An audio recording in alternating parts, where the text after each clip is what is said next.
It was raining the night they arrived, heavy, relentless rain that made the air feel like grief itself.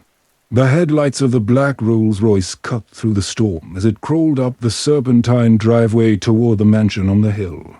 Inside the car, 3 girls sat trembling, their clothes soaked, their faces hidden behind exhaustion. Amaya, the eldest at 15, kept her arm protectively round her sister's neck, 12, and little Lila, barely 8. Every few seconds, Lila's teeth chattered against the glass. The driver didn't speak. The rain did all the talking.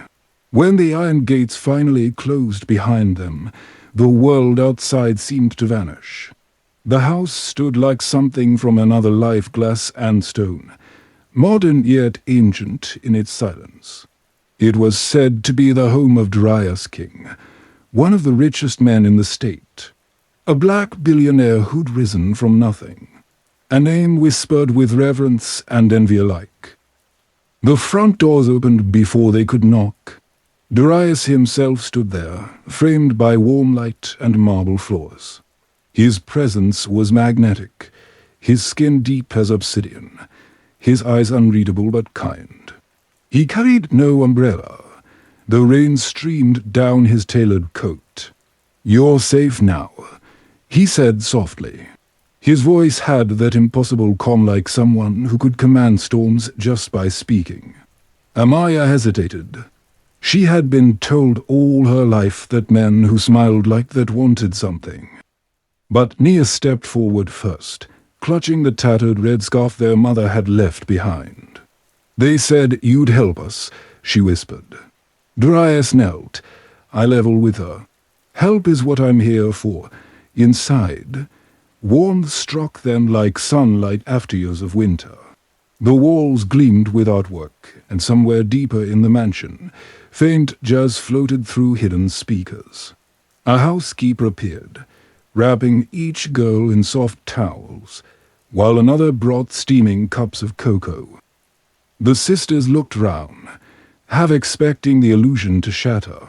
Amaya kept her eyes on Darius. "Why us?" she asked. He smiled faintly. "Because I once was you." That night, he showed them their rooms, each one enormous, draped in white linen and quiet luxury. The beds were too soft, the silence too thick. Nia cried without knowing why.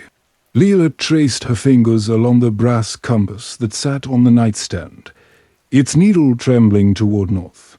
"It's beautiful," she whispered. "That compass," Darius said from the doorway, "belonged to my mother. She used to say, 'No matter how lost you are, the truth points home.' I'd like it to stay here, to remind you that you're not lost anymore." But Amaya saw something in his eyes, then a flicker of loneliness so deep it frightened her more than any cruelty. She nodded and said thank you, though she wasn't sure what she was thanking him for. Dinner was served in a dining room that could have fed an army. Crystal, silver, porcelain. Darius sat at the head of the table, asking gentle questions. Did they like school, music, books? The sisters answered in broken phrases. When Lila mentioned their parents, a shadow crossed his face, quick but unmistakable. "Some stories," he said, "are too heavy to carry all at once. Let time do the lifting." That night, when the girls were finally asleep, thunder rolled over the hills. Amaya lay awake, staring at the ceiling, replaying his words. She thought of their parents, the screaming, the bruises, the night they ran. She thought of the man who'd promised them safety before. And she thought of the stranger downstairs who'd opened his door without hesitation. What kind of man saves 3 broken children in the middle of a storm? Downstairs, Darius stood before a fireplace, holding an old photograph in his hand. The flames flickered across his face, revealing something almost tender, almost haunted. In the picture, a young boy smiled beside a woman with tired eyes. The same compass rested round her neck. Truth points home. He murmured to himself and placed the photograph back into a drawer filled with papers stamped confidential. Upstairs, the sisters slept fitfully. Lila dreamed of a woman's voice calling her name through rain. Mia dreamed of doors that wouldn't open. Amaya dreamed of Darius standing in a field of ash, his eyes full of apology. At dawn, the rain stopped. The mansion glowed gold in the early light, as if nothing had ever been wrong. Darius watched from the balcony, coffee in hand, expression unreadable. Behind him, the butler spoke quietly. "Sir, the girls are awake. Shall I prepare breakfast?" "Yes," Darius said. "Make it sweet." They need sweetness, but his gaze lingered on the horizon, where storm clouds still lingered distant, dark and patient. Years later, the world would call that night the beginning. The night the King family expanded by 3. The night a man with everything decided to rewrite 3 young lives and perhaps his own. But if anyone had looked closely, if anyone had noticed the way Darius's hand trembled when he placed the compass on that nightstand, they might have seen it for what it really was. Not rescue, not redemption, but the first move in a story that would take 22 years to unfold. Because every act of kindness, if planted in the soil of secrets, grows into something dangerous. Stay with me, because what happens next will change everything they believed about safety, mercy, and love. The sun over King Estate rose slow and golden, spilling through the tall windows like a silent promise. The storm had passed, but its scent lingered: wet soil, damp roses, that metallic freshness after thunder. The 3 sisters stepped out of their rooms, blinking into a world too bright to be real. For the first time in years, no shouting, no locked doors, no bruises hidden under sleeves. Only polished floors and the faint hum of distant music. Breakfast was an event, not a meal. There were pastries ranged like art, fruit sliced with military precision, and pancakes stacked so high Lila gasped. Mia laughed for the first time since the night they ran. Darius sat at the head again, in a navy robe, reading a newspaper. "Eat," he said without looking up. "You can't build a future on an empty stomach." His words carried weight, even when they were ordinary. The girls obeyed.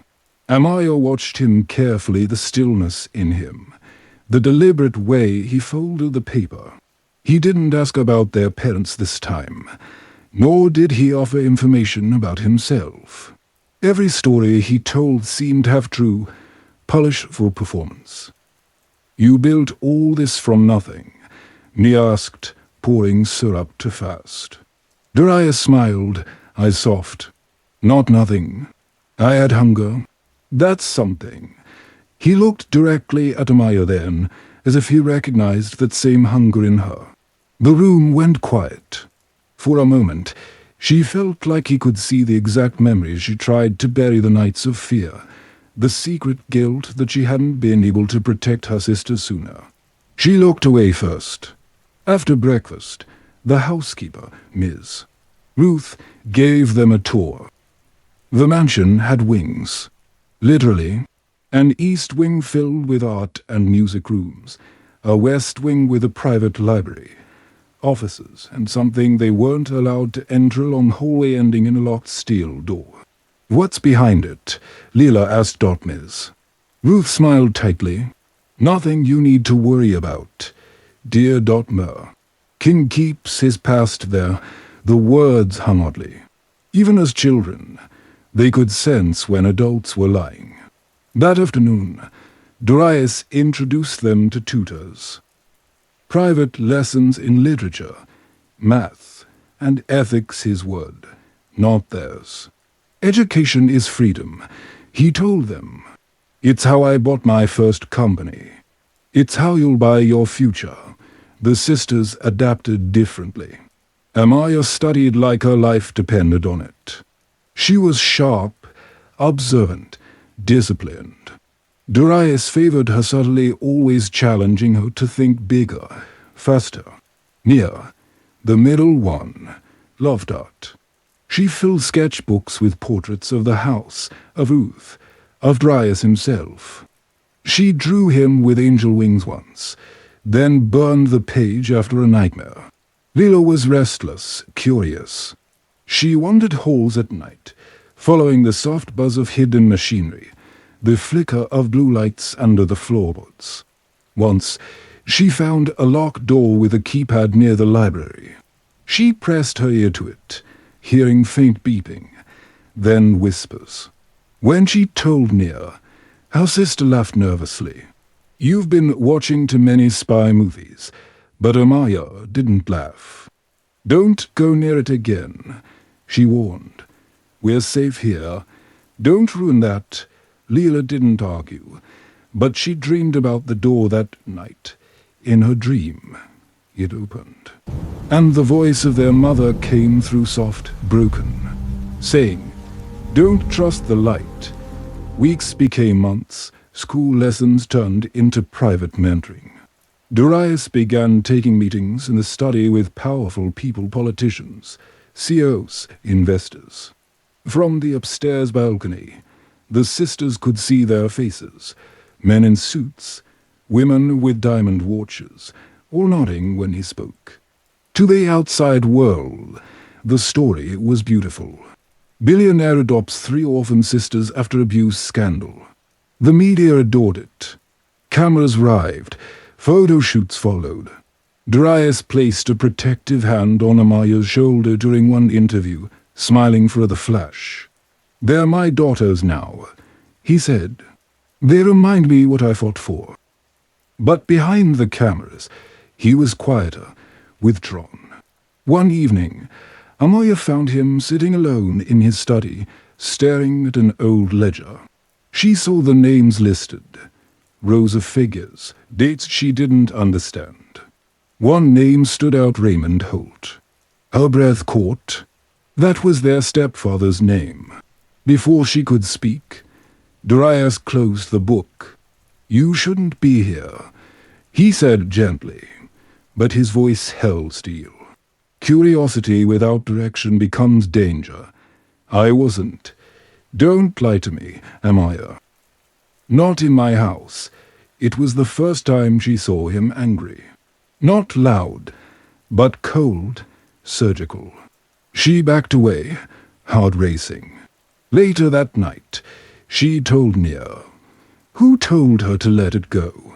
"He saved us," she said. "Maybe it's just business.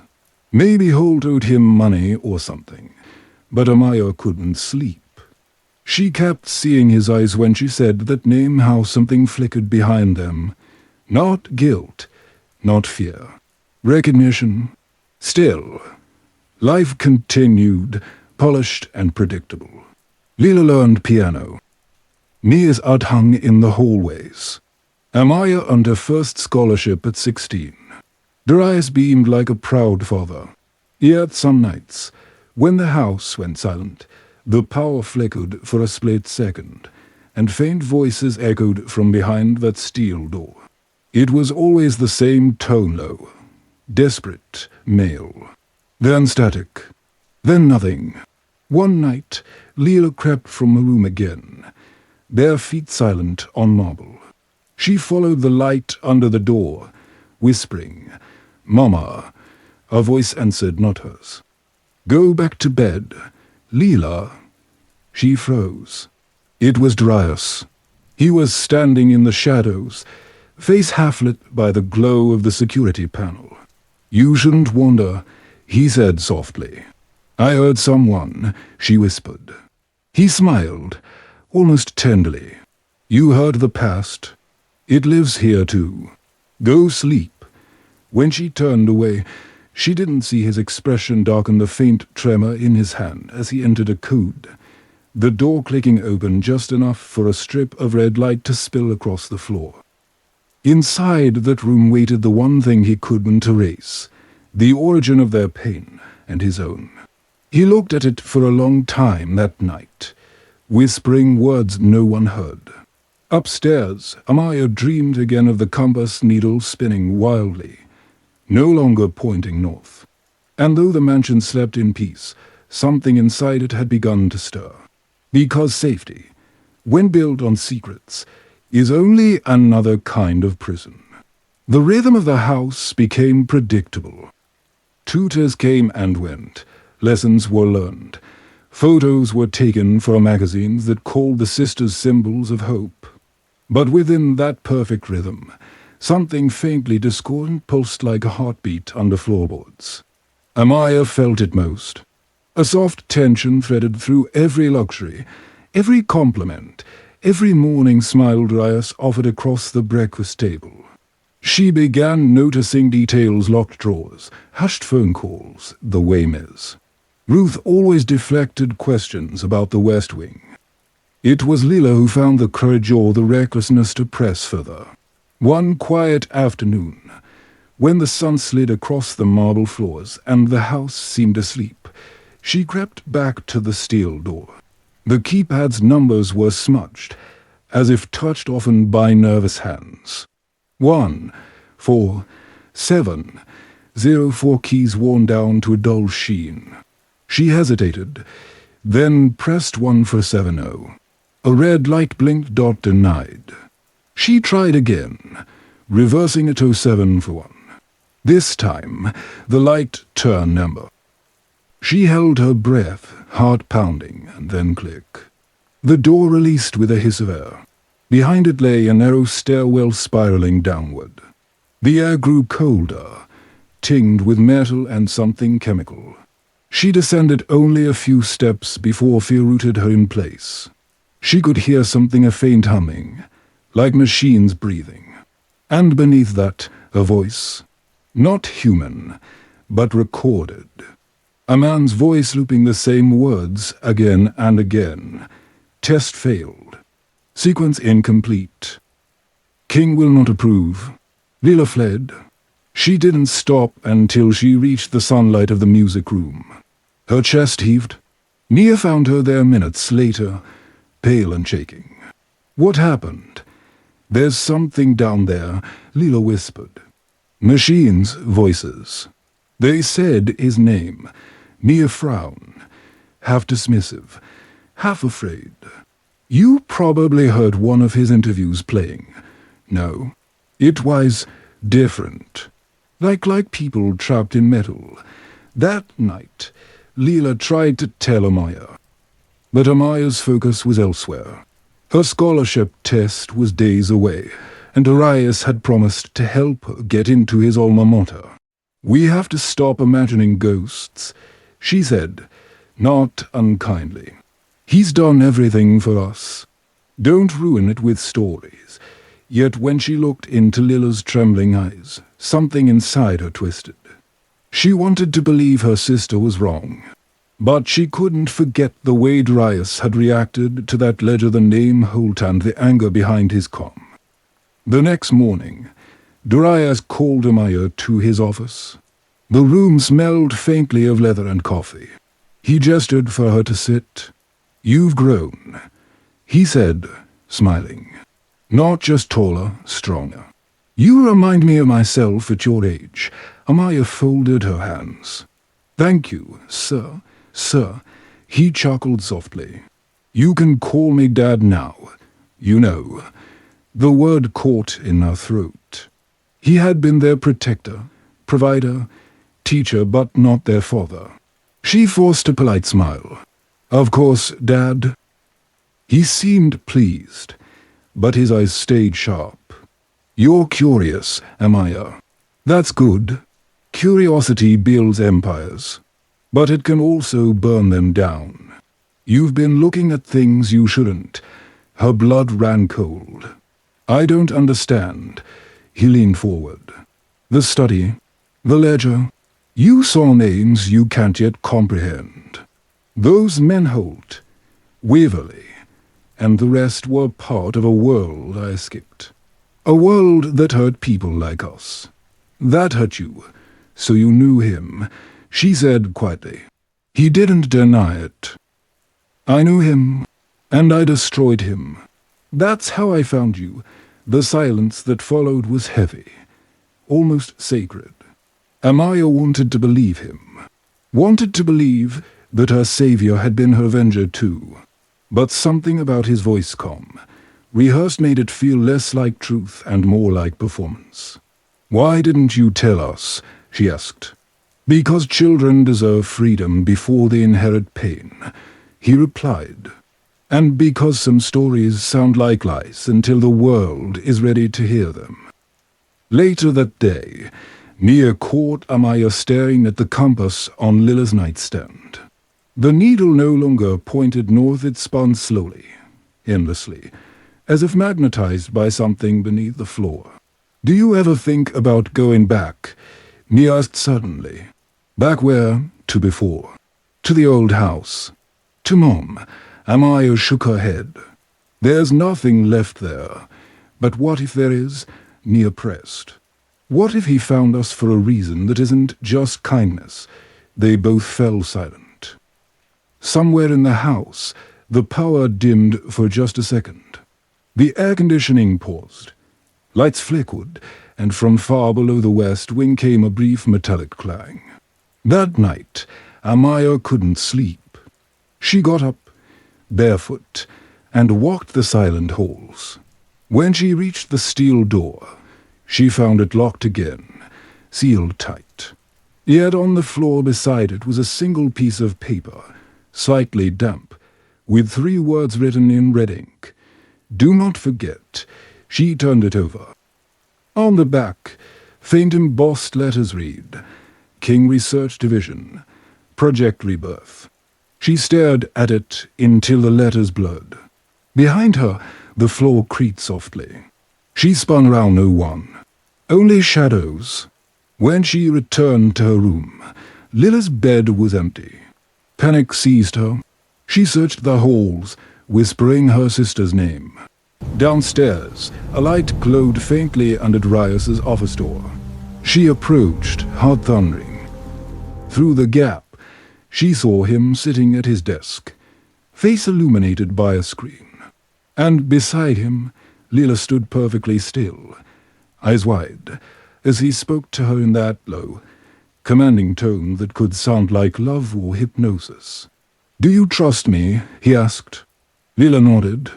"Then you'll keep my secret. All of ours depend on it." When he turned off the light, Amaya slipped away unseen, pressing a hand against her chest to quiet her heartbeat. She didn't wake Nia. She just lay in bed until dawn, staring at the ceiling, realizing the truth she'd been avoiding since that first night in the rain. Darius King hadn't saved them by accident. He'd been waiting for them. And somewhere beneath that perfect house, in the room that smelled like metal and memory, waited the reason why. Because every savior hides a story of the ones he couldn't save. The next few days blurred into something both ordinary and suffocating. Darius spoke less, smiled more, and the house seemed to perform its routine with eerie perfection. Tutors arrived. The kitchen buzzed with activity. And laughter drifted faintly through corridors like an echo from a world that didn't exist yet. Beneath that surface, unease spread quietly. Like mold under fresh paint, Amaya stopped asking questions. She focused on her scholarship exams, burying suspicion under ambition. Nia painted obsessively. New canvases appeared every morning. Portraits of the house, of storm clouds, of Darius's face fractured into shards of light. She said the paintings helped her remember. Lila, meanwhile, had changed. She was quieter, distracted, sometimes speaking of things that made no sense. One morning, Nia found her sitting by the pond, staring at the water's surface. "He said we're chosen," Lila whispered. Nia froze. "Who did?" Murdoch King.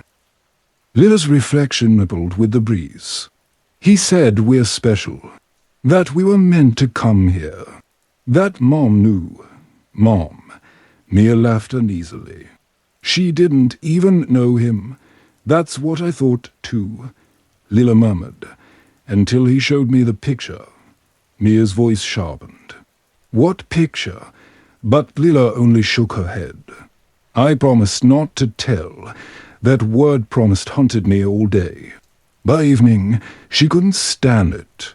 She went to the art studio where Darius often retreated late at night. Through the glass wall, she saw him standing by a huge painting, her painting one she had abandoned weeks ago. It was a portrait of their mother, unfinished. Darius was staring at it, fingers brushing the edges as though touching a memory. She stepped closer. "You knew her, didn't you?" He turned, not startled. "Your mother was a remarkable woman," he said softly. "Stronger than anyone gave her credit for." Mia's throat tightened. "Then why didn't you tell us?" "Because some truths do more harm than lies," he said. "And because your mother wanted it that way." Mia stared at him. His expression was calm, almost mournful. For a moment she wanted to believe him. But belief and fear often wear the same face. Lila said, "You showed her a picture." He smiled faintly. "Children see what they need to see." Mia swallowed. "She said you told her we're special." "Every survivor is special," Darius said. "The world just doesn't know it yet."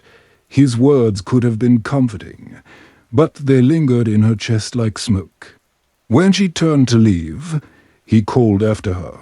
"Tell Amaya she doesn't need to study tonight. I'll drive her to her interview myself tomorrow." She didn't answer. That night, the sisters gathered in Amaya's room. Lila sat cross-legged on the bed, whispering half-thoughts. Mia paced. Amaya listened, silent. "There's something wrong," Mia said finally. "He knows Mom. He knew Holt. He's hiding something that connects all of it." Amaya rubbed her temples. "You're saying he's lying to us. But why? What would he gain?" "Maybe we're part of something," Lila murmured. "Maybe that's why he keeps saying we belong here." "Belong." Amaya's voice cracked. "We don't belong to anyone." Lightning flashed outside. For a second, their faces were mirrors of fear. The next morning, Darius kept his word. He drove Amaya to the university himself. The car glided through city streets, its interior smelling of leather and cologne. He spoke little, hands steady on the wheel. "You're nervous," he said finally. "A little. Good. Nerves mean you care. Caring means you'll win." She smiled faintly, grateful for the warmth in his tone. For all her doubts, she still wanted his approval. He had become the closest thing to family they'd ever known. At the university, he waited in the car while she went inside. The interview lasted an hour. When she returned, the passenger seat was empty. She frowned. Darius wasn't the type to disappear. Then she saw him across the street, speaking to a man in a grey suit. She couldn't hear the words, but the man's gestures were sharp, urgent. When he turned, she caught a glimpse of his face. Raymond Holt, her stepfather. Amaya froze. Every nerve screamed impossible. Holt had died years ago, for the police had said. She blinked, and he was gone. Darius stood alone now, adjusting his cufflinks, expression unreadable. He smiled when he saw her. "How did it go?" She forced a nod. "Good." On the drive home, she said nothing. Neither did he. The city lights blurred past like ghosts. That night, she told Nia and Lila what she'd seen. Nia refused to believe it. "Holt's dead," she said. "We saw the report. I saw him," Amaya insisted. "Talking to Darius. Maybe it wasn't him," Nia offered weakly. "Maybe," Amaya said, though her voice lacked conviction. Lila stood by the window, watching lightning crawl across the sky. "What if he isn't dead?" she whispered. "What if that's why Darius found us?" None of them slept. At dawn, the mansion seemed to breathe differently, as if aware that its illusions were cracking. The sisters ate in silence. Darius appeared late, calm as always. "Something wrong?" he asked.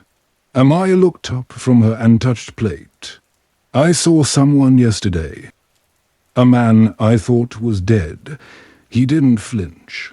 "People return in strange ways," he said. "But don't let ghosts distract you from your future." She met his eyes. It wasn't a ghost. He smiled. But it didn't reach his eyes. "Then you must have misunderstood what you saw." And just like that, the conversation ended. Later that evening, Mia checked the house archives, an old cabinet where Ruth kept newspapers and magazines. She found an article from 11 years earlier. Businessman Raymond Holt declared dead after fire at warehouse owned by King Holdings. Her hands shook.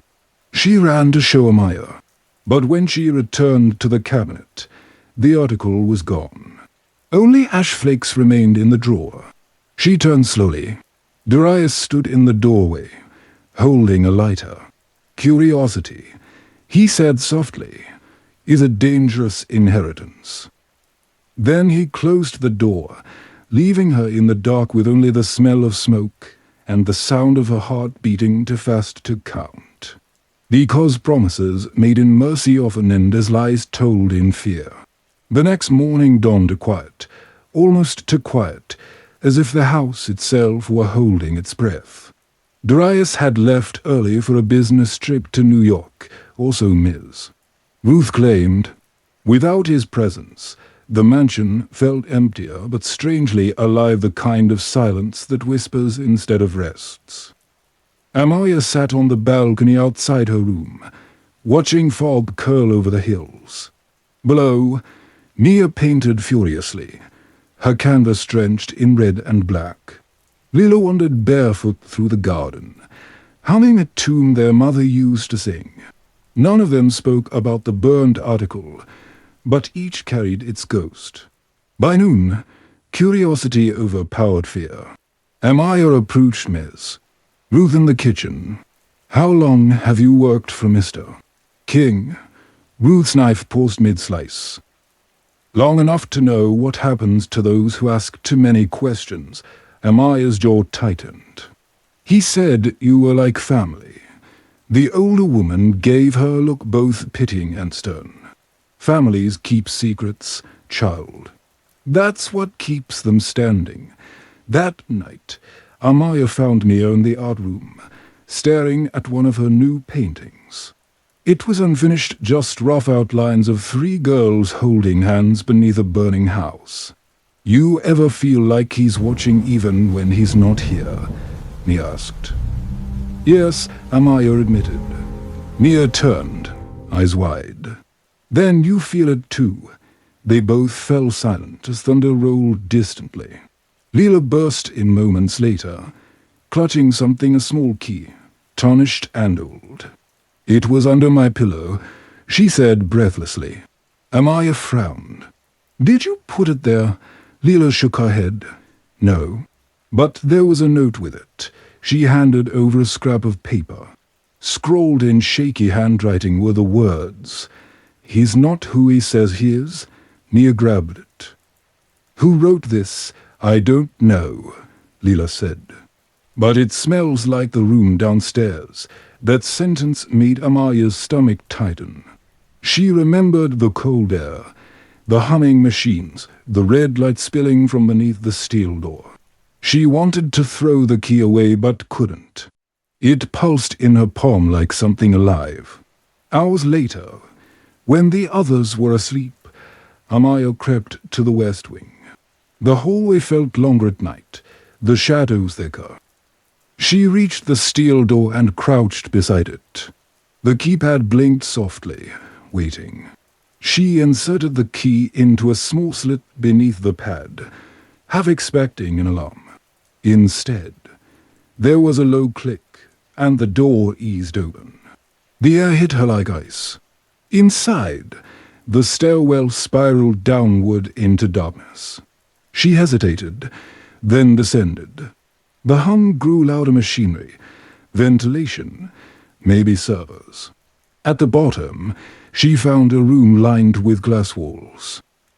Behind each pane were filing cabinets, computers and photographs, hundreds of them. At the center stood a table covered with documents. She moved closer, scanning them. Medical forms, genetic reports, names, ages, dates. Some marked with an X, some circled in red. At the top of one folder, her own name, Amaya Holt King. Her throat went dry. She flipped through the pages, blood samples, psychological evaluations, even photographs of her as a child, taken before she'd ever met Darius. He'd known them long before the night of the rain. Footsteps echoed behind her. She turned, heart hammering .mes. Ruth stood at the bottom of the stairs, her face pale. "You shouldn't have come here, you knew," Amaya whispered. Ruth sighed, eyes glistening. "I tried to protect you girls. But he's not evil, Amaya. He's just, and unfinished. Everything he built, his company, his research, it began with loss. His mother died because of a medical trial gone wrong. He swore he'd fix it, that no one else would suffer what she did. You were part of that promise." Amaya stepped back. "What does that mean?" Ruth hesitated. "He believed your mother carried something in her blood. Something rare. He thought her children might." She stopped. "Might what?" Amaya demanded. "Might hold the cure."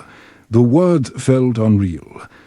Absurd, and yet something about them made perfect, terrifying sense. "You mean he took us in to study us," Amaya said slowly. Ruth's eyes filled with tears. "He took you in because he cared. But yes, it started that way." Amaya's pulse thundered. She looked again at the document starts, diagrams. Even a section labeled Phase 2. Integration. "How many others?" she asked. Ruth didn't answer. "How many?" Ruth whispered. 17. Amaya stumbled back. Bull rising in her throat. 17 children. Experiments disguised as rescues. Then something else caught her eye. One more file. Larger. Marked Project Rebirth. Control subject. She flipped it open and froze. Inside was a photograph of Darius King himself, connected to hospital machines. The notes read, "Patient exhibits abnormal cell regeneration. Experimental dosage effective. Memory reconstruction ongoing." Her breath came shallow. Memory reconstruction. He hadn't just studied others. He'd studied himself. A noise behind her, faint whirring. Then a video screen flickered to life on the far wall. Darius's face appeared, younger, thinner, eyes wild with conviction. "If you're watching this," the recording said, "then you found the truth before I could explain it. Everything I did to heal what the world broke. I saved them, these children, from dying in shadows. If history remembers me as a monster, so be it. But I will not stop until the blood that cursed us becomes the blood that saves us." The screen went black. Amaya stood frozen, the weight of 22 years pressing down all at once. She turned toward Ruth, but the woman was gone. When she climbed back upstairs, dawn was breaking. Leah was waiting in the hallway, eyes wide. "Where were you?" Amaya looked at her sisters, her voice low and shaking. "He didn't save us. He made us," Lila gasped. "What do you mean? He's been studying us since we were born. Mom didn't send us to him. He found us because of her." The compass on the nightstand began to tremble, its needle spinning faster and faster, until it pointed not north but straight toward the west wing. Nia whispered, "Then what's down there now?" Amaya's eyes hardened. Proof. And maybe, if we're lucky, his weakness. Because love without truth is the most dangerous experiment of all. After that night, everything fractured. The sisters no longer moved as one. They lived in the same mansion, but in different worlds, each carrying the weight of what Amaya had found in her own way. The truth was a poison that didn't kill instantly. It dissolved slowly, quietly, in the bloodstream of their bond. Amaya tried to think rationally, to plan. She began hiding the documents she'd taken from the basement, folded pages tucked behind books. Microdrives slipped into old notebooks. Her instincts shifted from survival to strategy. She wasn't just angry, she was calculating. Darius had built an empire of lies around them, but empires could fall, and she would be the one to bring it down. Mia withdrew. Her heart became darker. Her speech fragmented. She stopped attending lessons, started smoking on the balcony, watching the forest that surrounded the property as if expecting something or someone to emerge. She began to paint their mother's face over and over again, but each version looked more like Amaya. And Lila clung to Darius. Every morning, she'd knock on his office door, bringing him tea or asking about his travels. When Amaya tried to confront her, she defended him fiercely. "He's not perfect, but he's trying," she said. "You don't understand what he's been through." Amaya's voice trembled. "He used us. He's still using us. He gave us life," Lila snapped. "What did the world give us before him? Bruises and hunger." Their argument ended with Lila slamming the door and Amaya standing there, heart pounding, realizing that she had lost her sister to the very man she wanted to destroy. The next day, Darius returned from another business trip. He gathered the three of them in the great hollow rare thing these days. "You're all becoming extraordinary," he said, smiling. "But I can sense tension. I won't have division in this family." "Family," Mia muttered. "You mean your experiment?" The air went still. Darius's expression didn't change, but his tone cooled. "Watch your words," Amaya met his gaze. "You can't silence us anymore." He smiled faintly. "You think knowledge makes you free? Knowledge without understanding is chaos. You don't see the whole picture yet. Then show us," Amaya challenged. Darius looked at her for a long time. Not yet. He dismissed them, but as they walked away, he said softly, "Everything I did to protect you. One day, you'll thank me." Amaya almost laughed. "If that day ever comes, you'll be dead."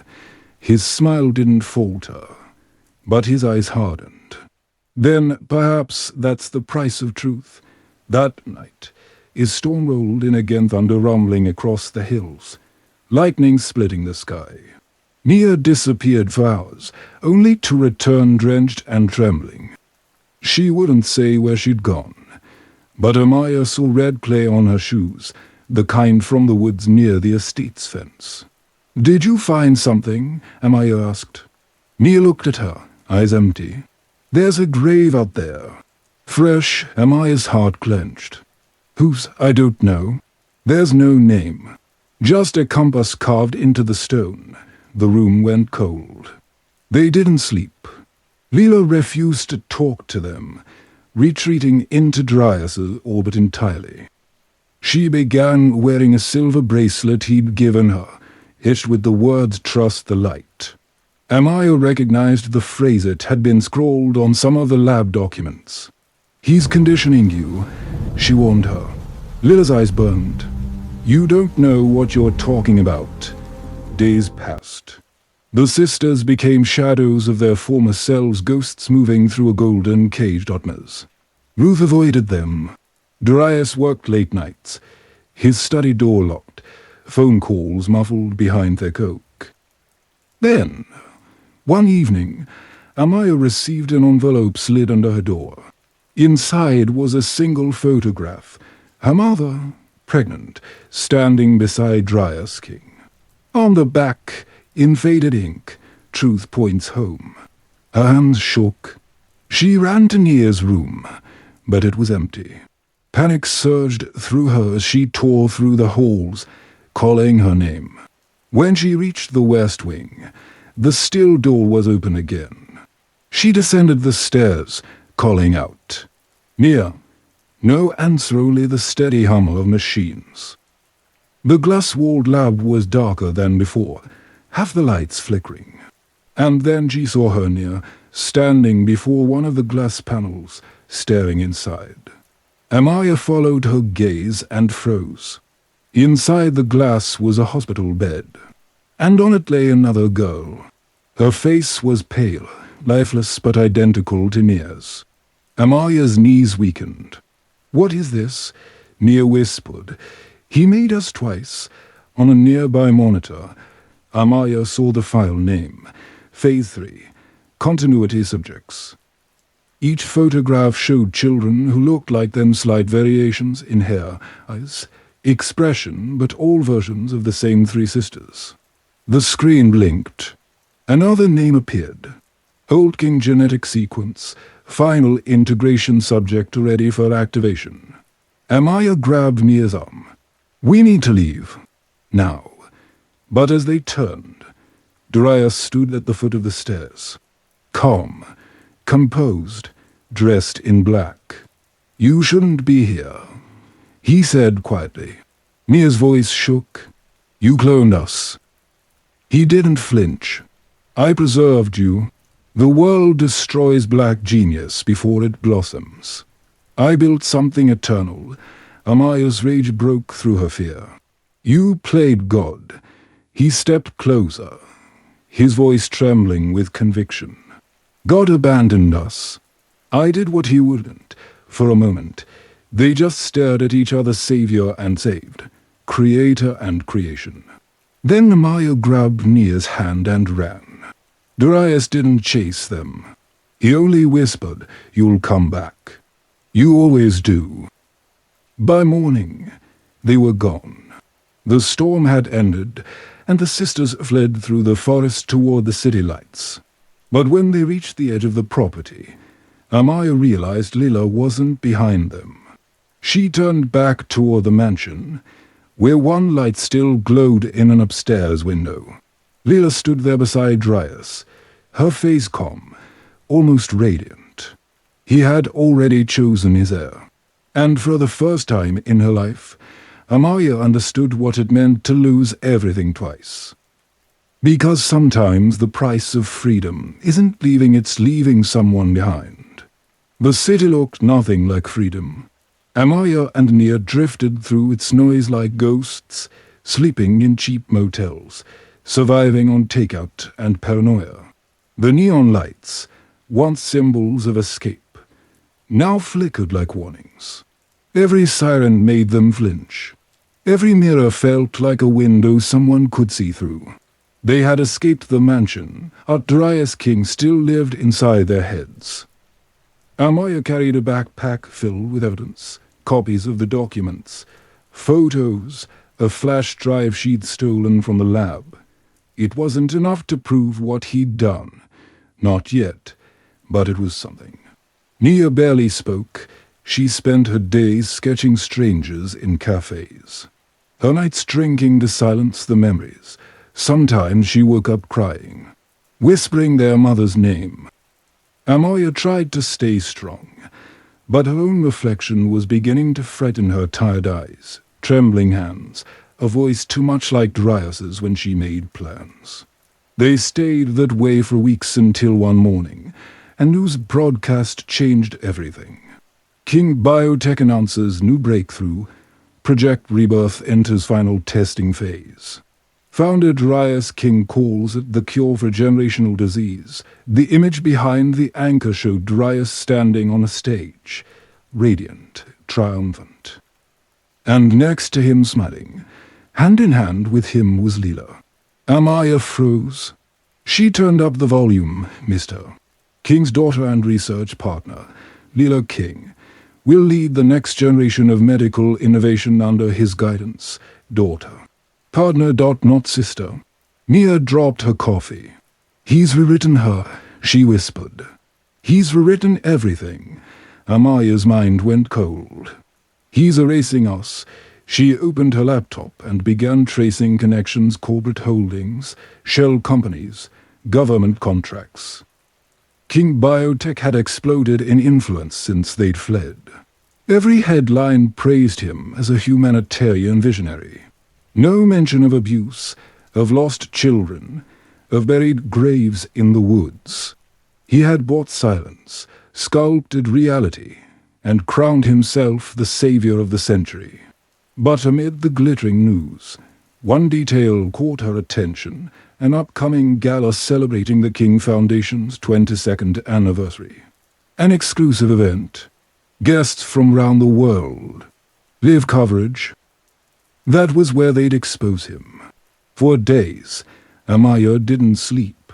She contacted journalists, hackers, even one of Darius's old employees' people who owed him hatred. Slowly, she pieced together something resembling a plan. But she needed more than data. She needed proof that couldn't be denied. It came unexpectedly. One night, while sorting through the stolen flash drive, Amaya found a folder she hadn't noticed before. Its name, Holt. Inside were videos old, grainy recordings. She clicked the first one. Her mother sat in a chair, eyes swollen from crying. Darius stood beside her, younger but unmistakable. His voice was calm, almost tender. "You promised me you'd stop," she said. "I can't stop," he replied. "Your daughters are the key. Don't you see? With them, we can end pain itself. Their children. Darius," she screamed. "Their hope." The recording ended abruptly. Amaya sat frozen, her breath shallow. Mia covered her mouth with her hands. He knew Mom. He used her, and she tried to stop him. Amaya whispered. He killed her. The truth wasn't a shock. It was confirmation of a wound they'd carried unconsciously all their lives. But seeing it, hearing it, turned their grief into purpose. Mia stood. "We can't just expose him. We have to destroy him." Amaya nodded slowly. "Then we do it together. One last time." They began preparing. Amaya reached out to a former King Biotech technician she'd found online, a woman named Dr. Evelyn Morrow. Evelyn had vanished from the company years earlier, rumored dead. But she responded to Amaya's encrypted message within hours. "I know what he did. Meet me tomorrow. Don't bring your phones." They met in a run-down warehouse near the docks. Evelyn was older now, face-lined, hands shaking. She handed Amaya a hard drive. "These are the backups. Experiments, clones. Psychological conditioning records. Enough to end him if you make it public." Amaya clutched it like a weapon. "Why help us?" Evelyn looked away. "Because I helped him once. I thought he was saving black lives from medical exploitation. I didn't see that he was building his own." A sudden sound, a soft click. Metal against metal. Evelyn's eyes widened. A gunshot shattered the silence. She collapsed before Amaya could react, blood blooming across her chest. Mia screamed.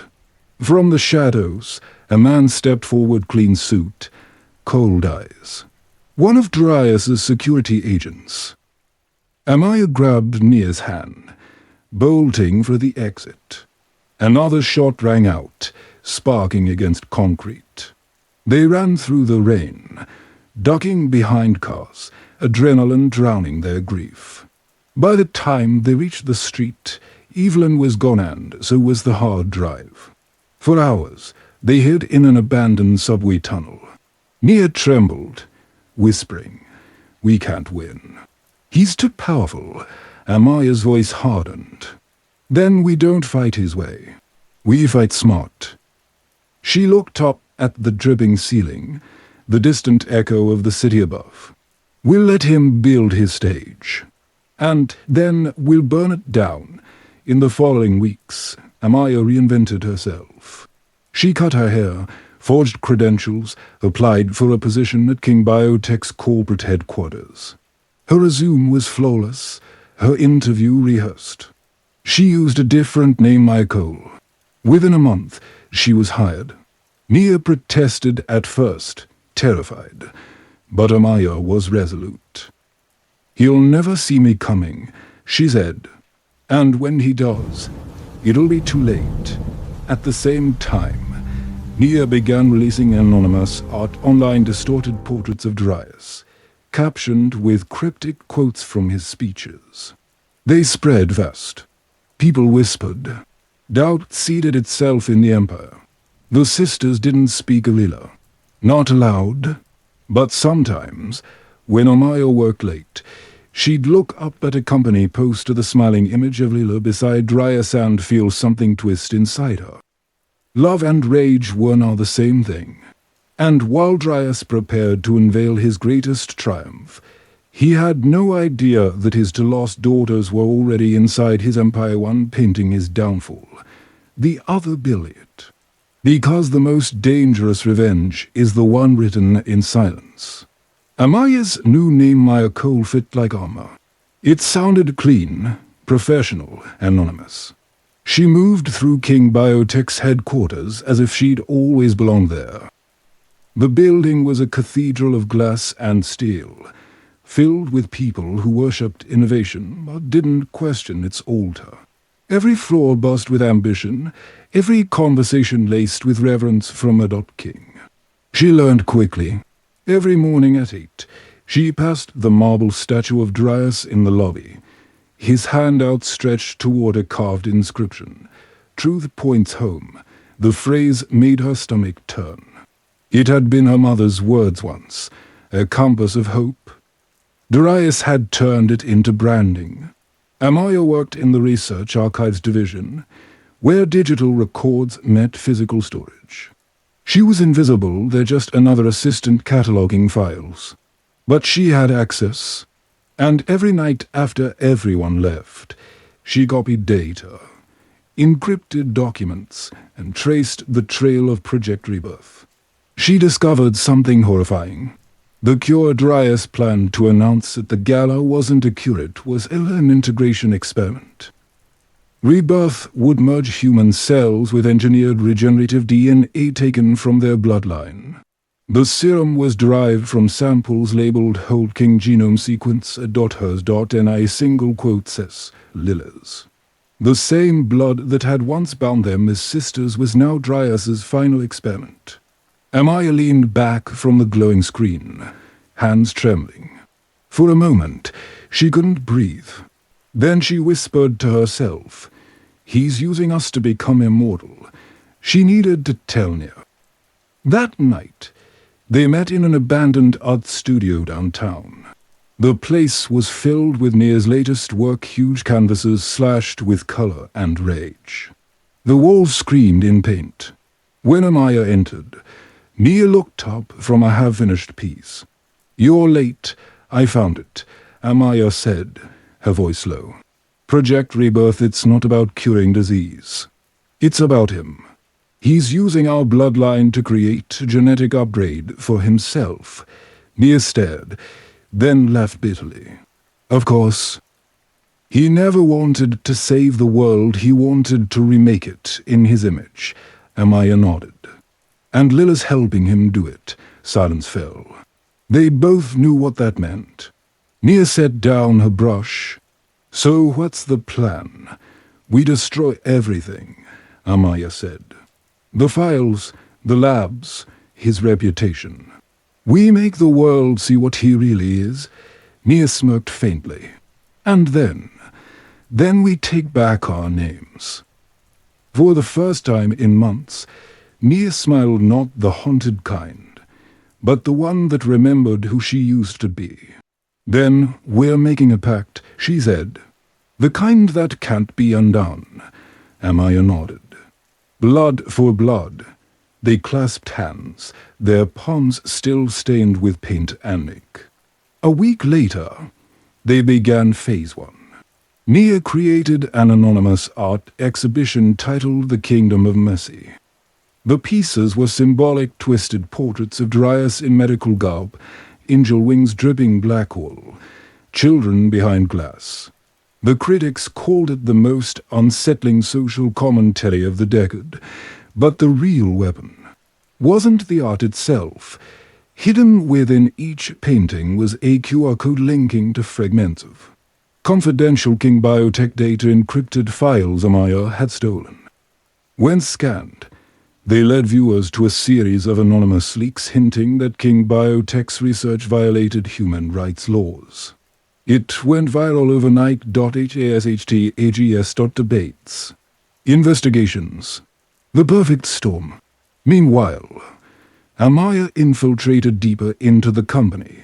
She learned that Project Rebirth's final trial would happen at the gala Darius planned to unveil it live, using Lila as the face of the human advancement revolution the moment the cameras rolled.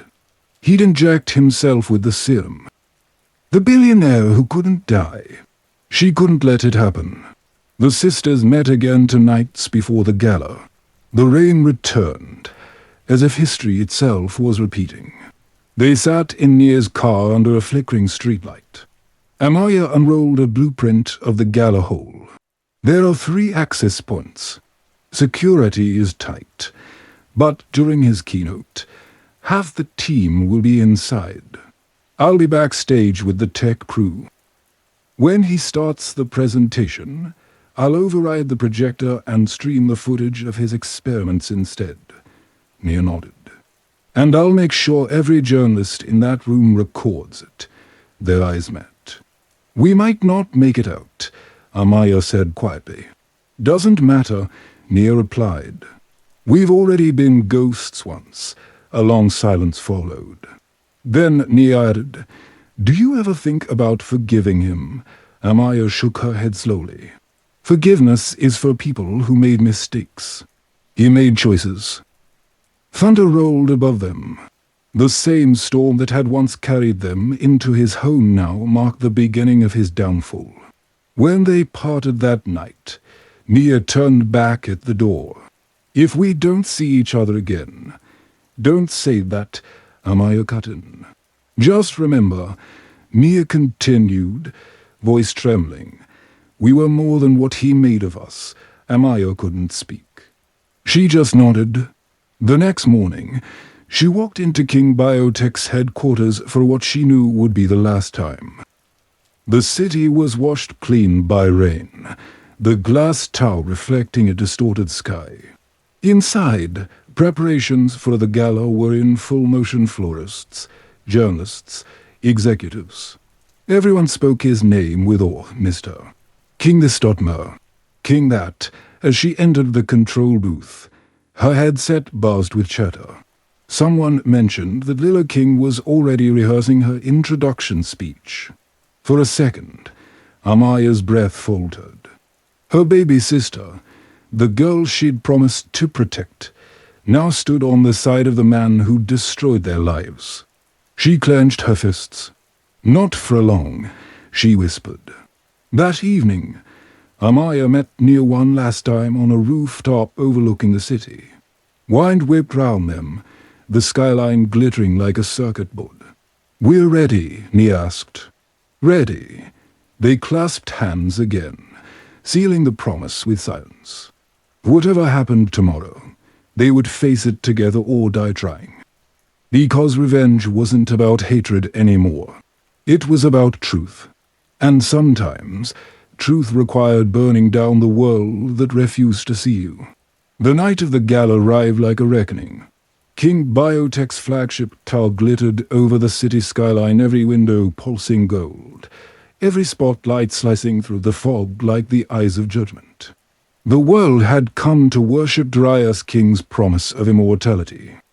Billionaires, politicians, scientists, Celebrities, they all gathered beneath chandeliers and champagne to witness what he called the next evolution of human destiny.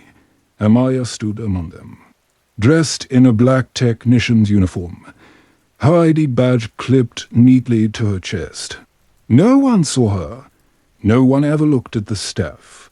She moved through the controlled chaos backstage, pretending to check cables and signal strength, while her heart pounded a rhythm that felt like prophecy.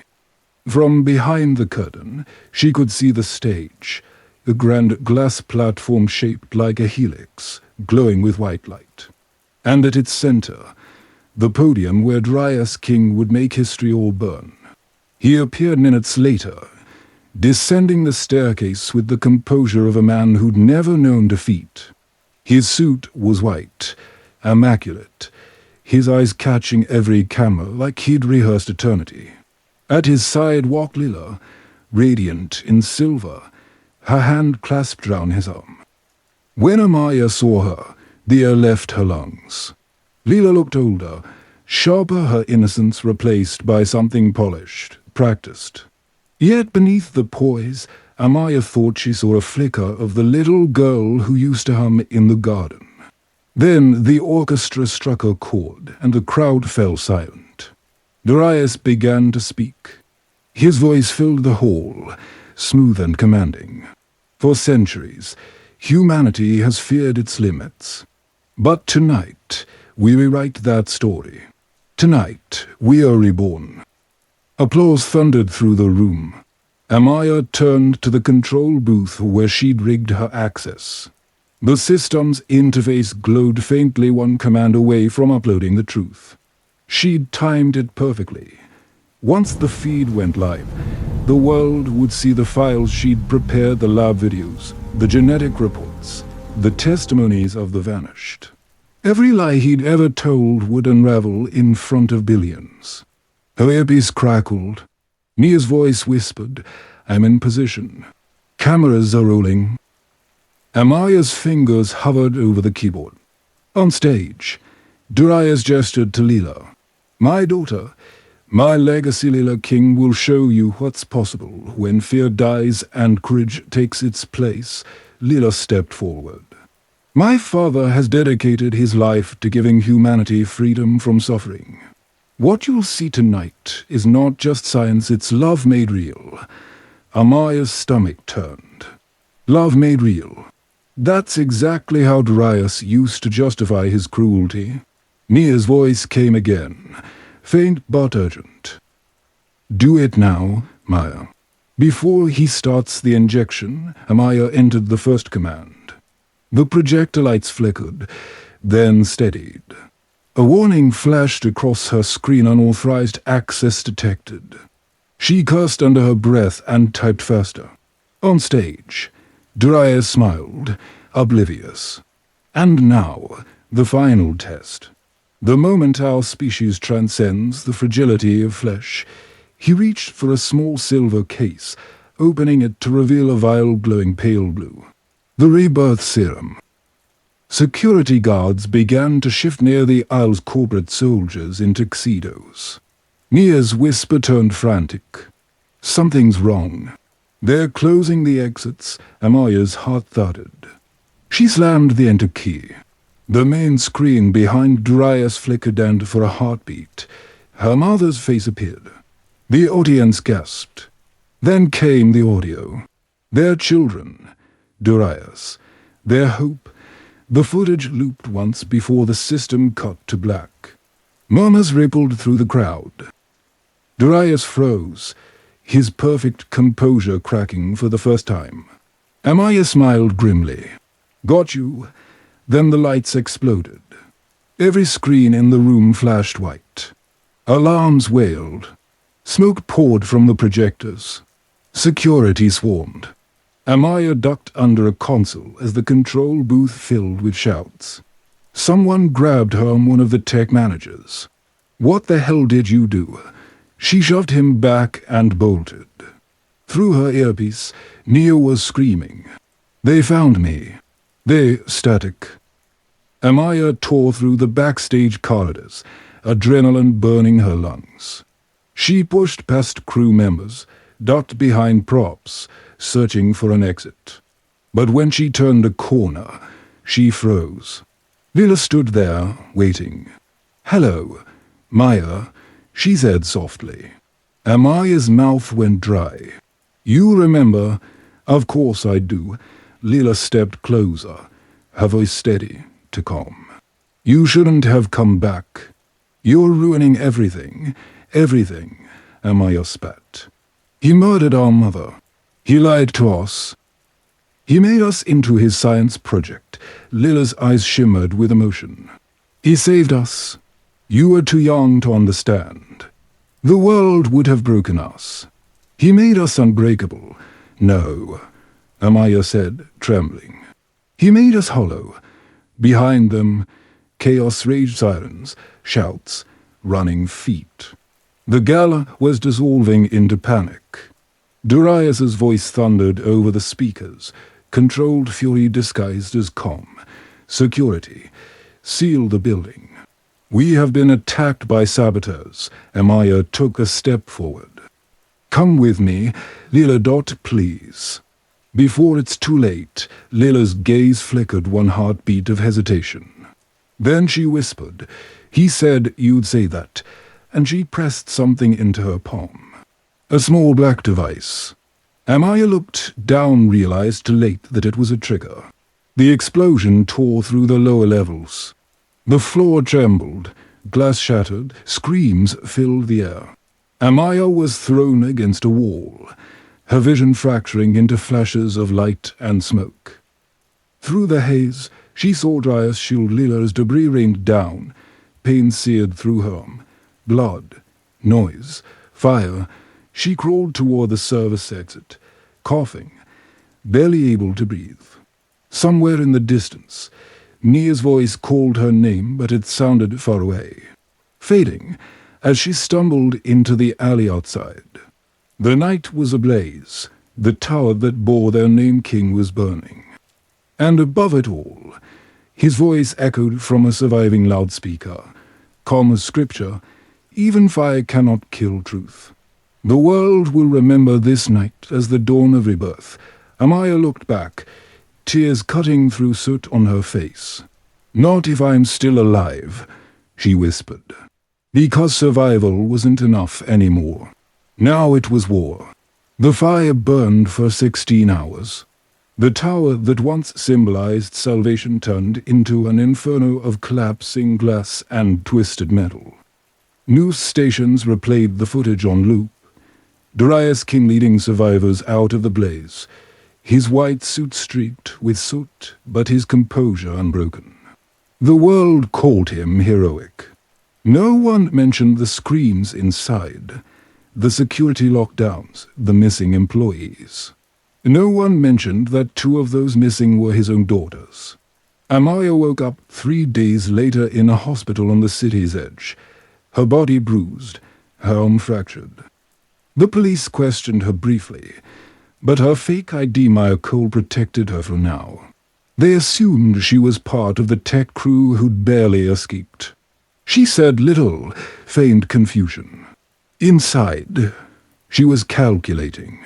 Nia hadn't answered a single message since the explosion.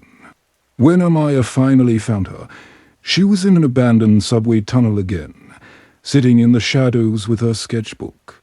Her hair was matted, her hands shaking, but she was alive. "You made it," Amaya whispered, relief breaking through exhaustion. Nia looked up, eyes hollow, barely. "Lila set the charge, didn't she?" Amaya nodded slowly. "She thinks she's saving him. Then she's gone. For a long time." Neither spoke. The city roared above them, news vans, sirens, the endless chatter of people mourning what they didn't understand. When they emerged, Amaya went back to work, not at a company, but in the shadows. The leaks Nia had begun now became a weapon. Every day, she sent new data to journalists and activists. She released videos, photographs, memos, proof of Project Rebirth. She did it anonymously, under the name The Holt Sequence. The world started asking questions. Was Darius King experimenting on children? What really happened at the King Tower Gala? Who is Lila King, and why does she look so much like the missing Holt sisters? His empire trembled under the weight of rumor. Stocks fell. Politicians distanced themselves. Yet Darius appeared on television with that same controlled warmth, saying, "Truth is often distorted in the hands of grief." The world is afraid of progress, but progress cannot be burned. He was to calm Dr. Shore. Amaya knew why. He wasn't trying to survive the scandal, he was preparing for what came after it. A week later, a private email reached her hidden inbox. The sender's name froze her heart, Lila King. "If you want Nia to live, come alone. You know where." Attached was a photo Nia, bound to a chair in a dimly lit room, her mouth covered with tape. Amaya's hands trembled, but her mind stayed cold. She recognized the room's design: marble floor, single window, old stone arch. The mansion, the house on the hill. She'd sworn never to go back, but promises don't matter when blood calls your name. That night, under a moon heavy with mist, she returned. The gates creaked open automatically as her car approached. Cameras tracked her. The same driveway, the same gravel crunching beneath the tires. The house looked and touched by time immaculate, glowing softly against the darkness. When she stepped out, the rain began. The door opened before she could knock. Darius stood there, older now, streaks of silver in his hair, but his presence was still magnetic like a storm wrapped in a human shape. "I knew you'd come," he said softly. Amaya's voice was steady. "Where is she?" He smiled faintly, inside. "Safe for now." As she followed him through the familiar corridors, memories clawed at her, the warmth of cocoa, the scent of polished wood, the ghost of innocence. But now the house felt smaller, heavier. Every step creaked like a confession. He led her to the library. There, sitting in a chair, was Nia. She looked unharmed, but her eyes told another story, dazed, distant, as if drugged. "Let her go," Amaya said. "I intend to," Darius replied. "After we talk." He gestured for her to sit. She didn't. He sighed. "Always defiant. You've grown into the very thing I tried to protect you from." Amaya's laugh was sharp. "From what truth? Freedom. Yourself, from destruction," he said quietly. "Your mother wanted you safe. She believed love could shield you. But she didn't understand safety is an illusion. So I built a better one. You built a prison." He took a step closer, his voice dropping. "You still don't see it. You think you were victims. You are miracles. The blood in your veins can heal. Do you know how many people died for that discovery? How many children the world discarded before I found you? You murdered them. I saved what could be saved." He snapped, the calm cracking. "And now the world is ready for it. Rebirth isn't about me anymore. It's about all of us. Humanity will live forever. And it began with you." Amaya stared at him, disgust and grief twisting inside her. "You mean it began with our mother, the woman you killed?" His silence was the confirmation she'd always known was true. For a moment, neither moved. Then she drew a small device from her pocket, a hidden transmitter. "You're finished, Darius. Everything you've said, every word, it's live." His eyes flicked upward. Cameras blinked red across the ceiling. He laughed low. "Dangerous. Do you think I didn't expect that?" He pressed a button on his wristwatch. The lights cut out. Darkness swallowed the room. In the chaos, Amaya grabbed Nia's hand and ran. Alarms blared, doors sealed. The mansion became a maze of metal and memory. As they raced down the hall, a voice echoed through hidden speakers. Darius's voice, amplified, omnipresent. "You can't destroy me, Amaya. I live in your blood. You are my greatest creation." They reached the foyer just as the front doors slammed shut automatically. Trapped, the rain outside glistened against the glass like molten silver. Nia stumbled, her voice weak. "He's locking us in." Amaya turned, scanning for escape routes, her pulse roaring in her ears. "Then we burn it down again." She grabbed a fire extinguisher, smashed it against a wall panel, sparking wires. Flames licked the curtains. Through the smoke, Darius appeared at the top of the staircase, calm even as the fire spread behind him. "You'll die for nothing," he said. Amaya met his eyes. "No, I'll die free." The ceiling cracked, a beam falling between them. Heat roared upward. Amaya dragged Nia toward the side exit, coughing, nearly blind. They burst into the rain as the mansion behind them erupted in fire again. Like 22 years before, they collapsed on the gravel, soaked and shaking, watching the house and the hill burn. And somewhere inside that inferno, Darius King either died or became exactly what he always wanted to be, untouchable. Because when gods fall, they never hit the ground. Morning broke over the smoking ruins of the King Mansion. The once perfect house, the empire of secrets, now lay gutted, a blackened skeleton against the pale sky. The air still smelled of ash and rain. Amaya and Nia sat wrapped in blankets on the back of an ambulance. Silent, they didn't speak to the medics. They didn't trust anyone. Reporters had already arrived. Cameras flashed.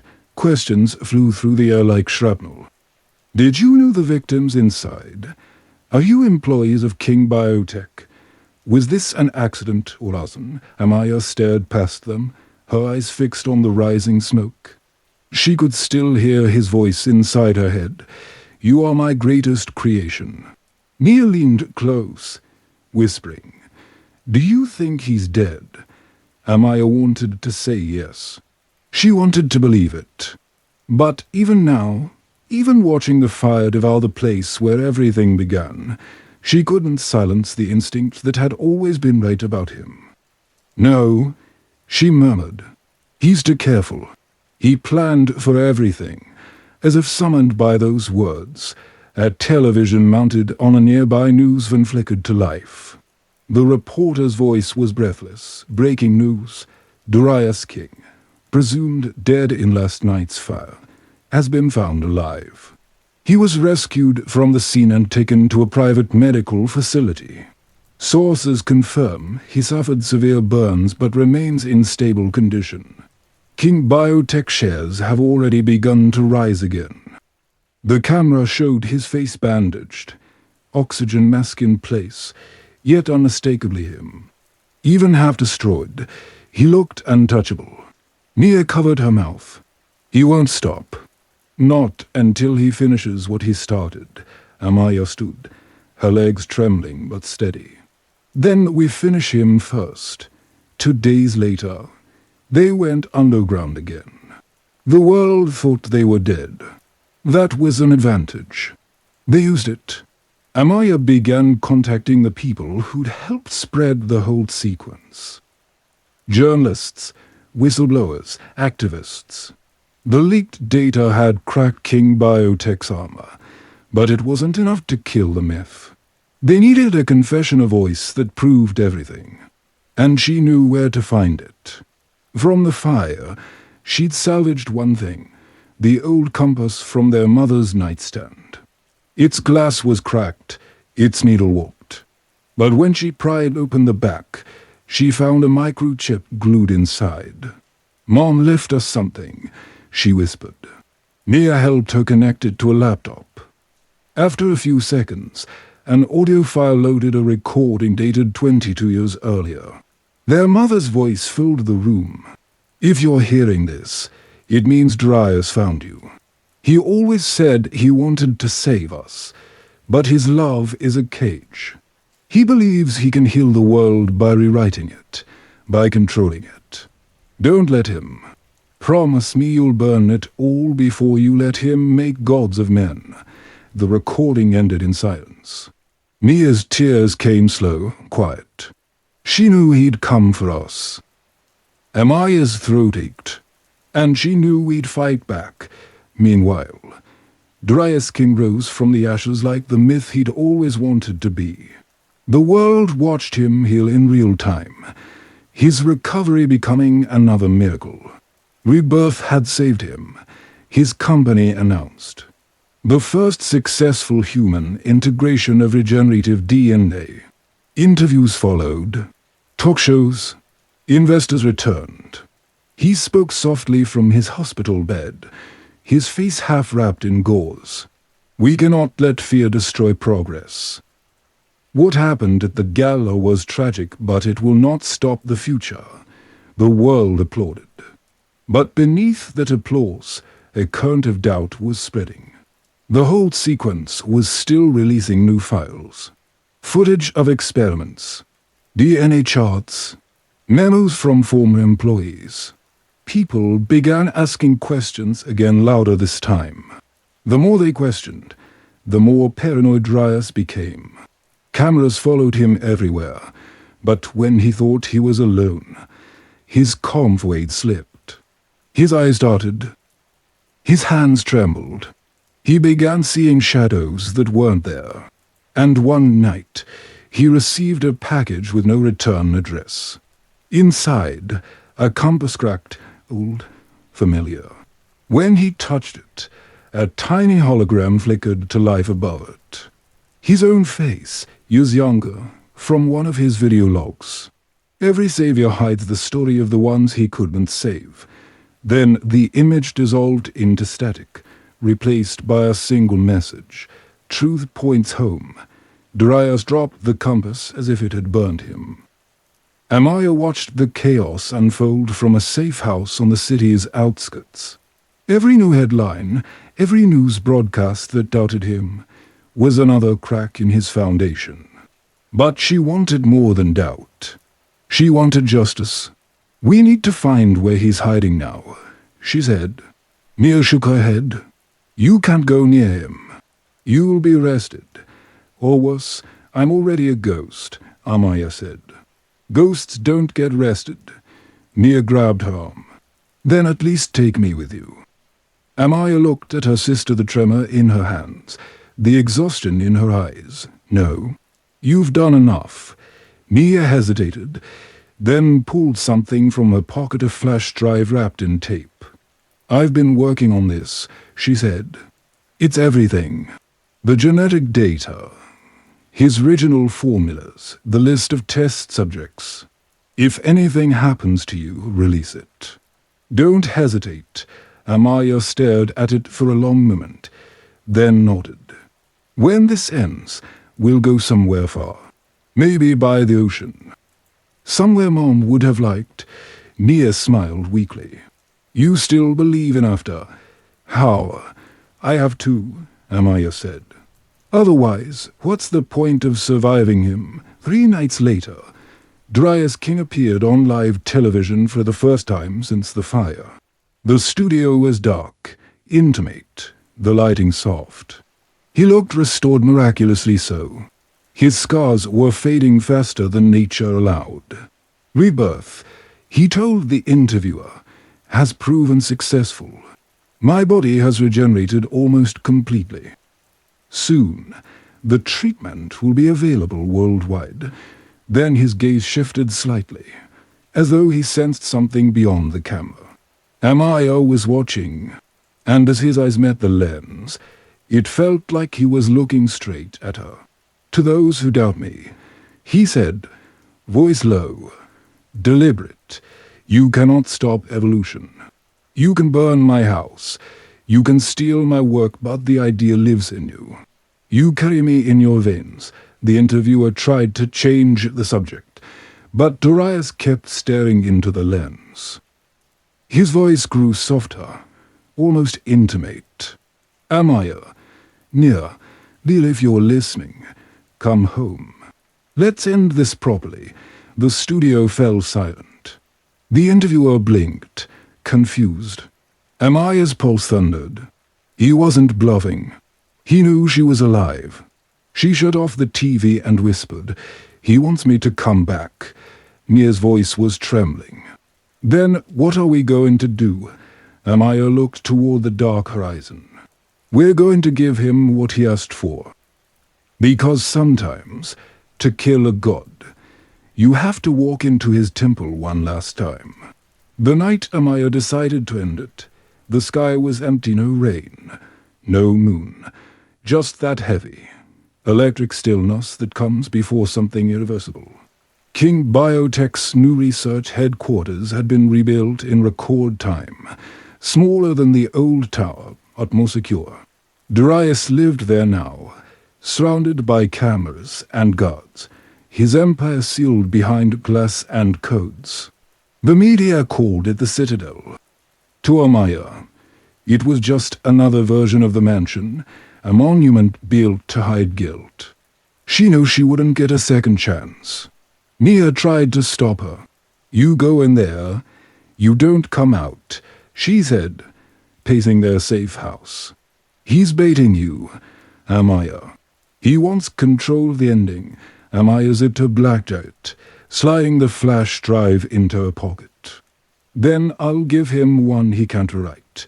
You think killing him fixes it. I'm not going there to kill him," Amaya said, her eyes steady. "I'm going there to make the world see him." That same night, she hacked the broadcast system for the Rebirth Conference, Darius's big reveal. The event was supposed to showcase his final breakthrough, a demonstration of his healed body and the official announcement of human integration trials. It was being streamed live to over 50 countries. Amaya planned to hijack the feed. This time, there would be no partial leaks, no mysterious rumors. The world would see the full truth, all of it. She infiltrated the building in a stolen security uniform, just as she had at the gala months earlier. This time, though, her heart was steel.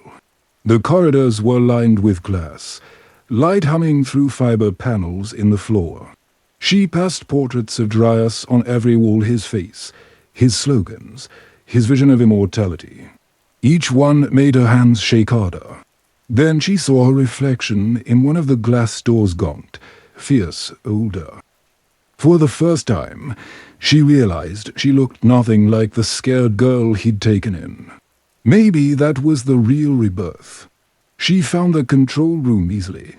Years of working inside his systems had taught her where to look. The servers glowed faint blue. Cameras pointed at every angle of the main stage below. She connected Nia's flash drive to the central console, overriding the firewall. Downstairs, the event was starting. She heard Darius's voice through the speakers, rich and calm as always.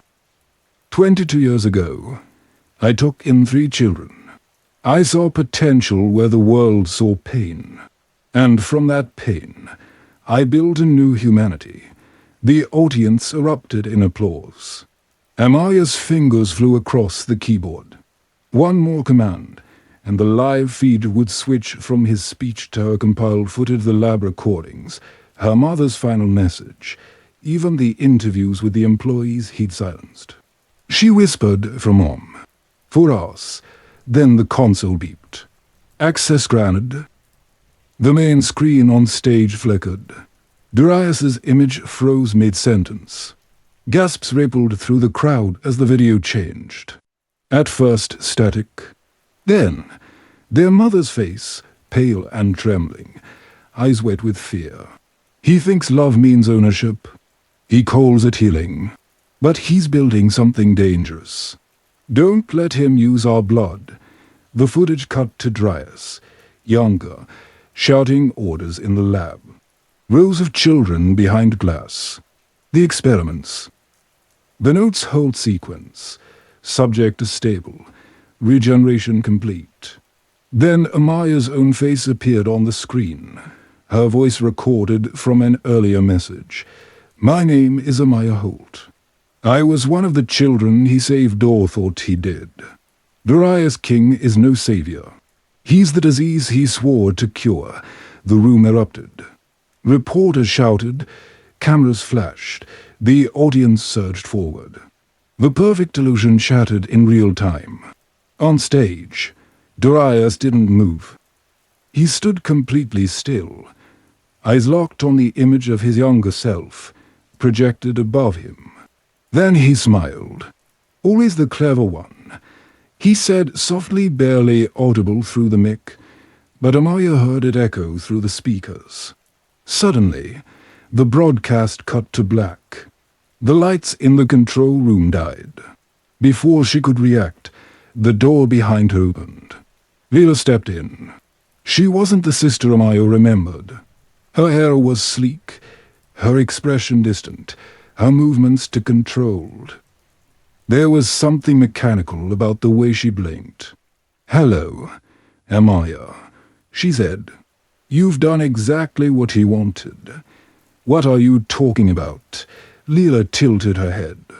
He needed the world to see, to believe. Every system you hacked, every leak you released, it all fed into his narrative. Rebirth wasn't about hiding forever. It was about becoming inevitable. Amaya's stomach dropped. You're lying. Lila stepped closer, eyes glowing faintly in the dim light. He didn't just integrate the serum into himself. He uploaded it. His consciousness, his entire mind is stored across every server in this building. You didn't expose him. You activated him. Amaya's breath caught.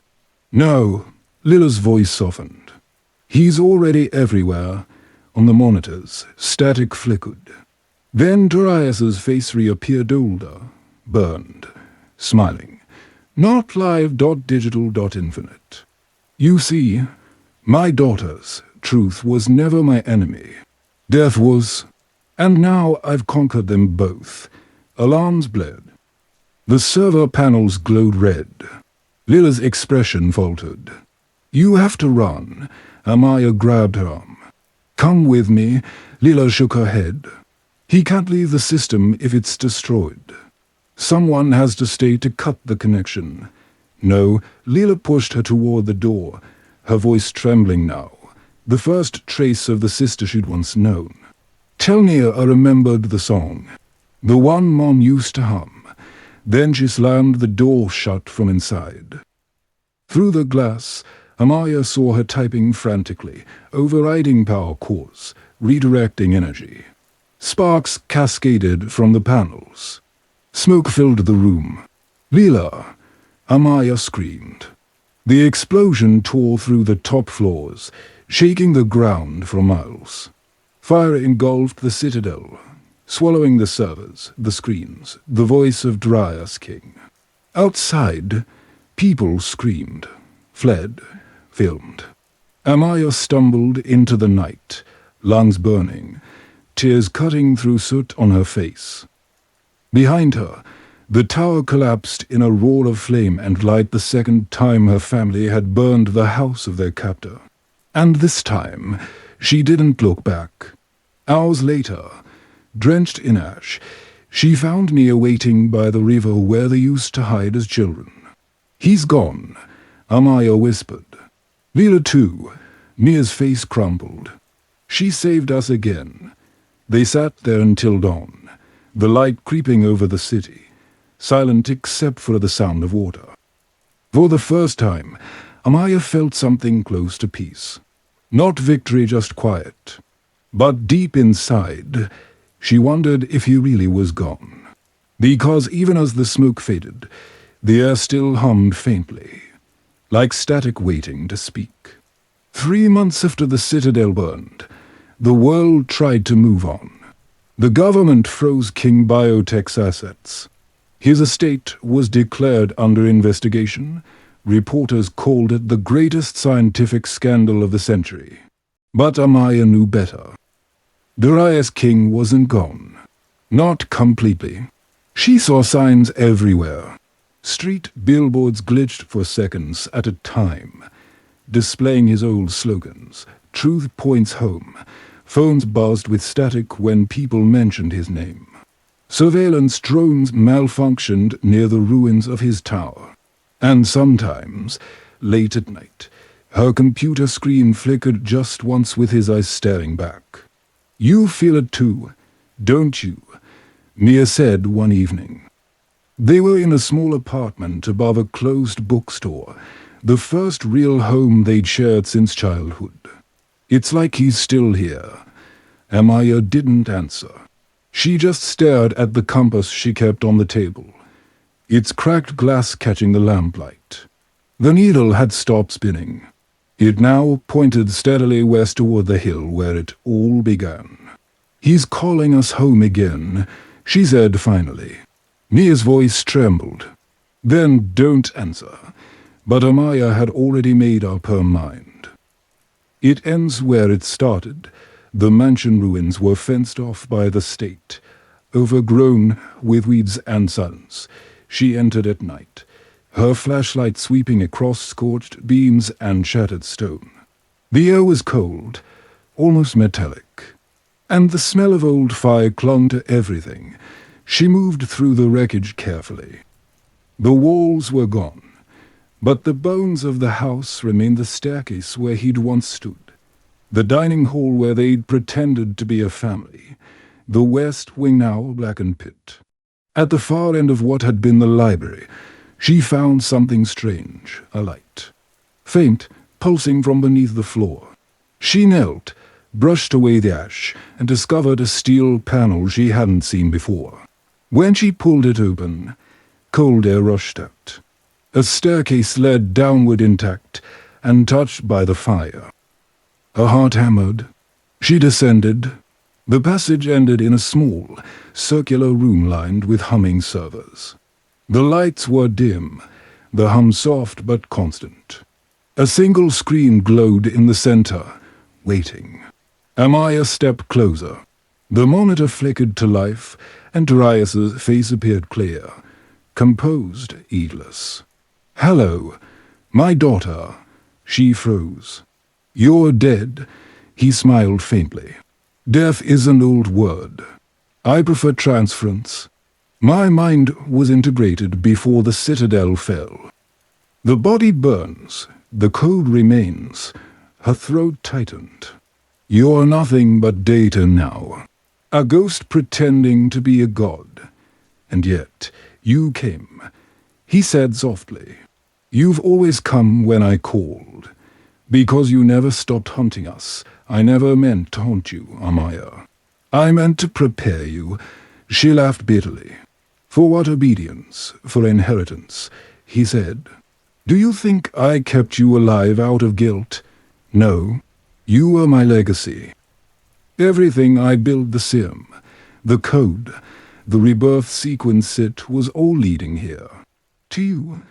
I'm nothing like you." His expression shifted. Just slightly sadness, maybe. "That's what I told my mother once. Before I became the thing she feared most." For a moment, neither spoke. The hum of the machines filled the air like breathing. "Why," she asked finally, "why destroy so many lives? Why us?" He looked straight into her eyes. "Because history destroys people like us first. I thought if I could control it, I could protect us forever. But control is just another form of fear, isn't it?" Something in his tone, soft, almost human, made her hesitate. "Lila's dead because of you," she said quietly. "I know," he whispered. "She stayed to end me. She almost did. But some pieces were already scattered. Some pieces still remember her voice." The screen flickered. For a moment, Lila's face appeared beside his, smiling faintly, as if caught between code and memory. Amaya staggered back. "What is that? Echoes?" he said. "She's part of the system now. The serum binds memory. She's alive in the network, alive in me. Tears stung Amaya's eyes. Let her go. I can't, he said. She doesn't want to leave. Lila's recorded voice whispered faintly from the speakers. It's okay, Maya. We're free here. Amaya's knees almost buckled. The sound was too real, too close. Darius leaned forward slightly on the screen, his voice lower now. You don't have to fight anymore. Join me. Imagine it, no pain, no aging, no loss. Just us as we were meant to be. Amaya took a trembling step toward the console. You really think I want eternity with the man who destroyed everything? You want peace, he said simply. And peace only comes when you stop running from what you are. Her hand hovered over the keyboard.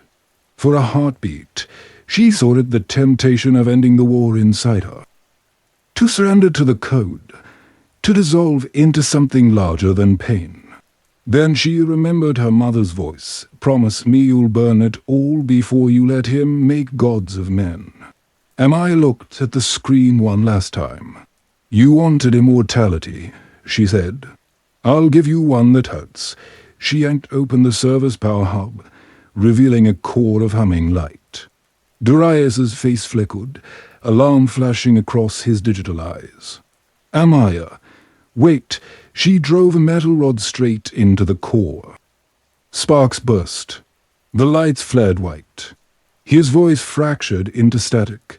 You can't kill what's already. Then silence. The servers died one by one, the hum fading until there was only darkness. Amaya stood there, shaking, tears streaming down her soot-streaked face. For a long time, she couldn't move. When she finally climbed back to the surface, dawn was breaking over the hill. The sky was pink and gold, the light soft against the ruins. Nia was waiting at the edge of the property, wrapped in a coat, her face pale with worry. When she saw Amaya, she ran to her, pulling her into a fierce embrace.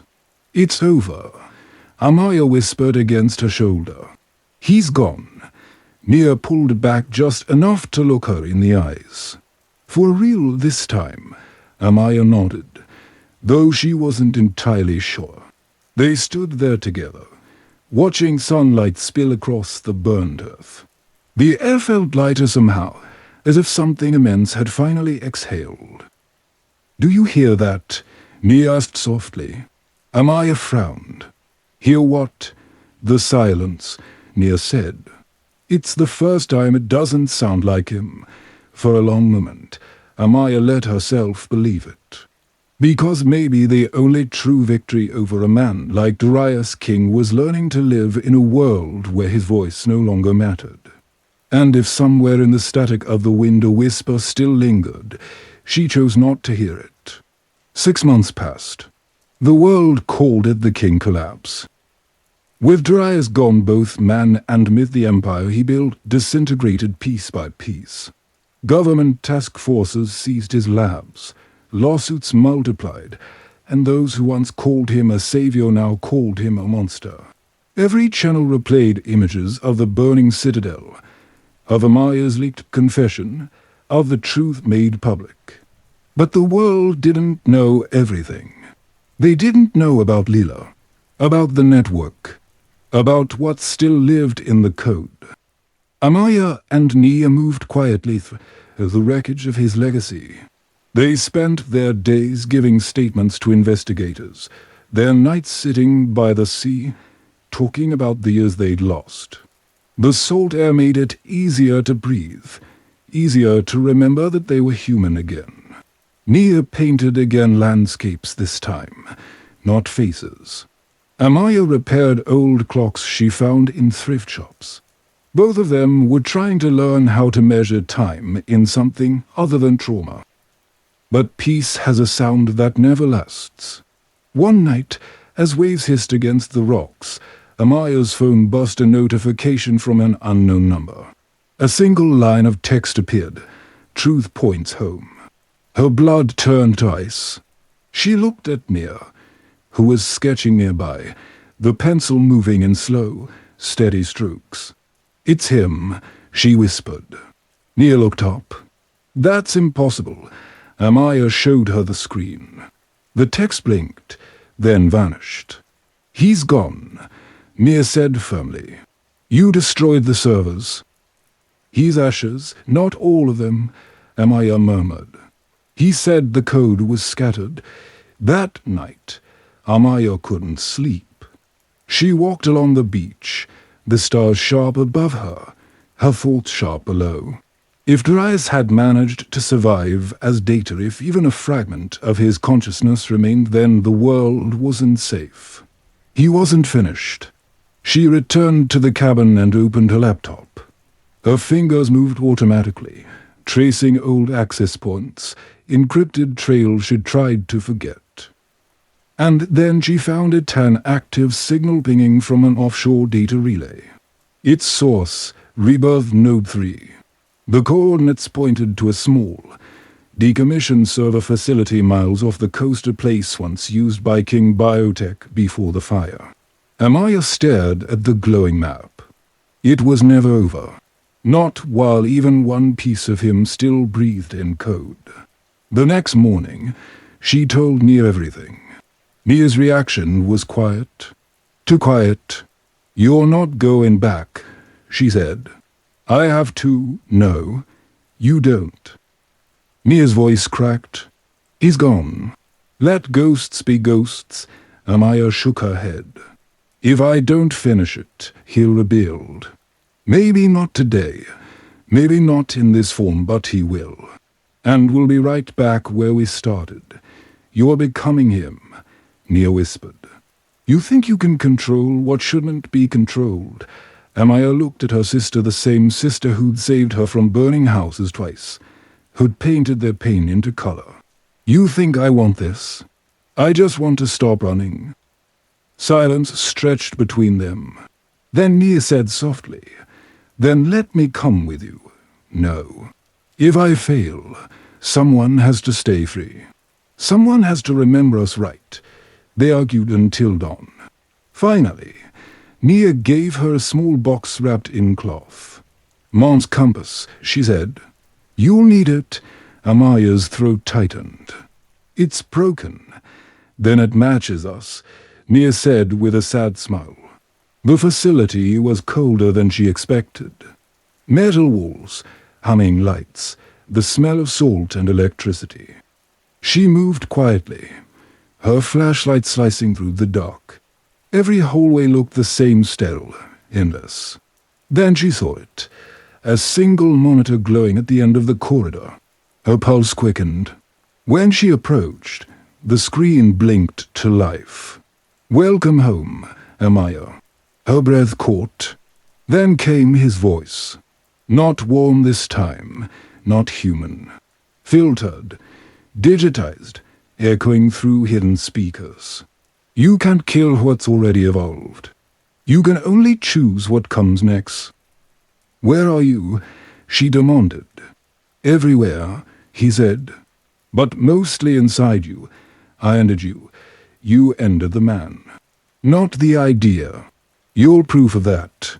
You carry my code, my sequence. Every injection I gave you as a child, it wasn't just protection. It was legacy." Her stomach twisted. "You infected us. I perfected you." She looked round, desperate, trying to find the main server. "If you're so powerful, why are you still hiding in the dark?" "Because the light is yours now," he said. "And I want you to decide what to do with it." "What do you mean?" The screen changed. A new interface appeared, a system labeled Reclamation Protocol. 2 options glowed. 1. Integrate. Continue Rebirth Protocol. Preserve Consciousness Network. 2. Purge erase all data permanently. Irreversible. "You see," he said softly, "I built this for you. If you choose to continue, I lived, but so do all my archives. Every cure, every experiment, every advancement. Millions could be saved." If you purge it, you'll destroy me and everything I ever built. You decide what kind of god you want to be." Her heart pounded. He was right about one thing. Erasing him meant erasing every record of his research. The potential cures for diseases, the data that could save lives, all gone. But if she preserved it, she preserved him. "You built your heaven out of bodies," she whispered. "No cure is worth that, and yet your blood saved me. Saved you. Saved the world you claim to hate." Tears blurred her vision. "You don't get to own what I became." The cursor blinked between integrate and purge. Her hand hovered, and then she thought of her mother's voice, of Nia's laughter, of Lila's final smile. She clicked purge. The lights dimmed. The screen began to fracture, Darius's voice distorting into static. "You think you're free. You carry me in your..." Silence. Every server light died one by one, until the room was completely dark. Amaya exhaled, shaking. The compass in her pocket grew warm. She pulled it out, watching the cracked needle tremble once then go still. When she stepped outside, dawn broke over the ocean. The sun rose red and gold, glinting off the waves like a promise. She whispered, "It's over, Mom," and for the first time in her life, the wind didn't sound like his voice. Back at the cabin, Mia woke to find a message on the table. "Truth points home." But this time, it wasn't a warning. It was a goodbye. The ocean had a way of erasing footprints. By the time the tide rolled in, Amaya's path was gone, as if she'd never walked it. Mia stood at the edge of the shore, the note trembling in her hand, the last thing her sister had left behind. The wind tugged at her hair, whispering fragments of memory's laughter, rain, fire, all tangled together into the story of their lives. She'd always thought endings came with silence. But now, the world itself seemed to hum gentle, watchful, alive. Days passed. Then weeks. No one saw Amaya again. Investigators claimed the offshore facility had collapsed into the sea during the malfunction. The news reported it as the final chapter in the King biotech saga. The digital remains of Darius King and his research were lost. The anchor said, voice somber, rehearsed. The world will continue to debate whether he was a savior or a monster. Nia turned off the television and went outside. The sun was setting over the waves, red bleeding into gold. For the first time in years, she didn't feel watched. The air tasted clean. She walked along the sand, holding the cracked compass. The glass had cooled now, the needle motionless. She turned it slowly in her hand. Truth points home, she whispered. But maybe home isn't a place. Maybe it's whoever survives the fire. Behind her, the cabin door opened. A little girl stepped out, dark curls, curious eyes. Her name was Mara. Nia had adopted her from one of the shelters for children displaced by King Biotech's experiments. The girl ran down the beach barefoot, laughter scattering the last of the twilight gloom. Look, Mara called, pointing toward the horizon. It's shining. Nia followed her gaze. Far out at sea, just where the sun met the water, a faint shimmer flickered brief, then gone. Maybe a reflection. Maybe something else. A thought bloomed quietly in her chest. Was that you, Maya? She knelt beside Mara. You see that light? The girl nodded eagerly. That's what truth looks like when it's finally free, Nia said softly. Years later, the world changed in ways no one could have predicted. After King Biotech's fall, smaller labs rose, ethical ones, transparent ones, learning from his failure. Scientists use fragments of the surviving data to heal rather than exploit. In time, real cures emerged. They didn't call it rebirth. They called it restoration. And in every news article, every textbook, every whispered lecture about the King collapse, one name appeared again and again, not as villain or victim, but as catalyst. Amaya Holt. Her recordings, her leaks, her bravery became legend. Universities taught her case as the story of conscience against control. Activists quoted her speeches. And on the 20th anniversary of the Citadel fire, a monument was unveiled at the base of the old hill.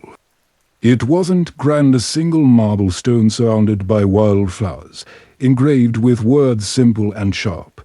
She burned the cage so others could breathe. People came from all over to leave offerings, compasses, sketches, old clock gears. Some prayed, others just stood in silence. Mia visited every year. She always came at dawn.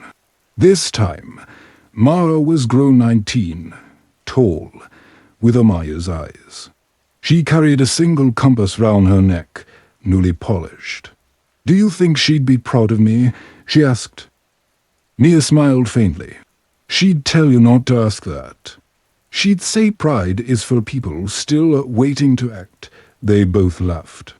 "Tell me again," Mara said, "what she used to say when we were scared." Mia looked toward the rising sun. She'd say, "We were born in someone else's storm, but we don't have to drown in it." Mara nodded, whispering the words back like a prayer. As they walked down the path, a breeze passed over the hill, stirring the grass.